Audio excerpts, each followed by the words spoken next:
Hey everyone, welcome back to Fantasy Theory. With Aquaman and the Lost Kingdom out now, the reviews are in, and the reviews are not looking good. With this being the conclusion of the DCEU, if you haven't checked my video out on that, I highly recommend it, of course, but I kind of thought they would come swinging in the last installment. It was a bit alarming that they did the little press and the screenings they did a little early on had bad reviews, with even rumors of critics walking out of the theater mid-movie. Another bad sign was the review embargo lifted today on December 21st, the literal day the movie comes out. So it's been plagued with bad happenings for a while. I don't really expect many people to see this because it's marketed really as just a regular film and not a conclusion to the DCEU. But who knows? Since before The Flash, the DCEU hasn't been making much, if any, profit, so they probably didn't want to pour any more money into this film with the reboot of James Gunn DCU right around the corner. Without further ado, let's jump into reviews and discuss them. The reviews debuted with 52 critic reviews and a 37% on Rotten Tomatoes.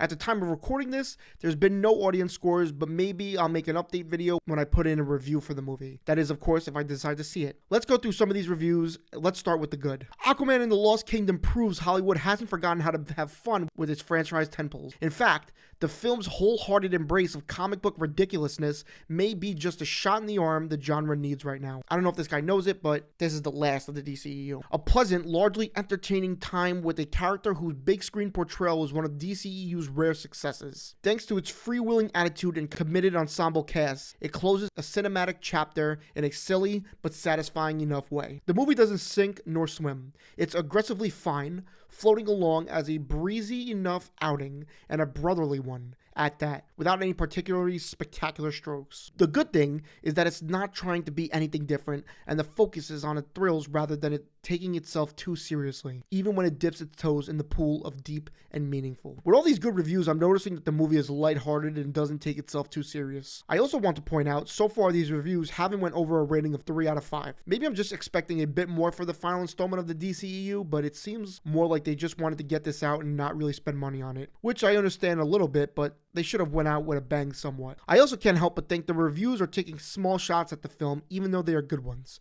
But let's keep going with the good ones. Say what you will about what this now concluded chapter in DC cinematic history deserves. Arthur Curry going out on his own terms with a complete disinterest in what it all means for the franchise is both incredibly on-brand and objectively funny. I like that they implemented the SpongeBob meme there, every other letter being a capital and a lowercase for what it all means for the franchise. Aquaman and the Lost Kingdom is as goofy and adventurous as the first film, but tries too hard for a seriousness it can never achieve with Jason Momoa. This just felt like a shot taken at Momoa, who I really like and I like the casting of. In another timeline where Aquaman and the Lost Kingdom had a better marketing campaign and its main star wasn't already talking about playing a different character, you can easily imagine this being a big hit. This is true, Momoa was teasing playing a new character in James Gunn DCU, but I don't believe that really would have had an impact on the movie's success, but I don't know, who knows? Alright, okay, enough good. Let's jump into the bad ones. Aquaman 2 is a pale reflection of what was so pleasant in the first film. A mostly generic sequel straight out of the assembly line. The DCU is officially over.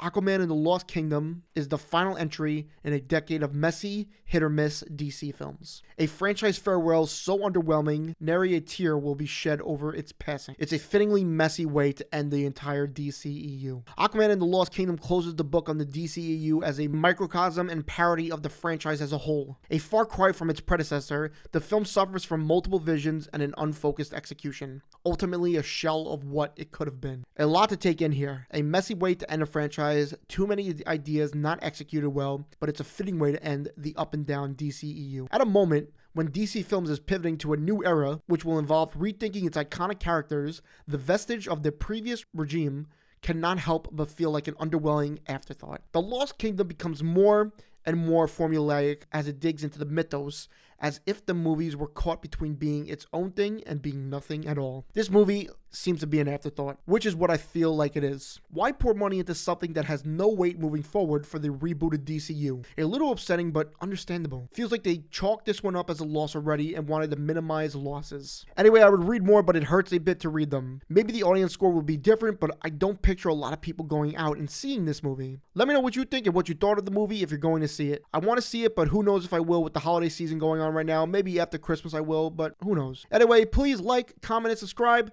and I'll see you all in the next one. Have an incredible day.